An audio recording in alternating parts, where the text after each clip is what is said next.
Hey Monopoly Go fans, welcome to this channel. Today I'm going to show you how to add friends in Monopoly Go so you can trade dice, send gifts and team up for epic fun.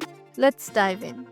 First, open up your friends menu. Just tap the friends icon at the bottom right of your screen. You will see multiple options there: contact, invite and search.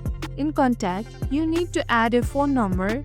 After that, you will see your contact list. From there, you can add a friend. Or you will see search button. There you can search your friend code and add them. And you will see invite next to the contact. Click it. You will see two options there. You can click Facebook to invite Facebook friends, or you can click invite. After that, you will get link. Copy the link, or you can add friends through WhatsApp, Messenger, Viber.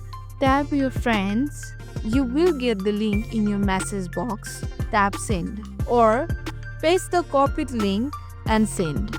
And when someone sends your friend request, you will get a notification. Simply tap accept, and you will be friends and ready to send dice, trade, and chat. And that's it. Now you know how to add friends in Monopoly Go and make your game even more fun. If you found this helpful, don't forget to like, subscribe, and tap the bell icon for more tips.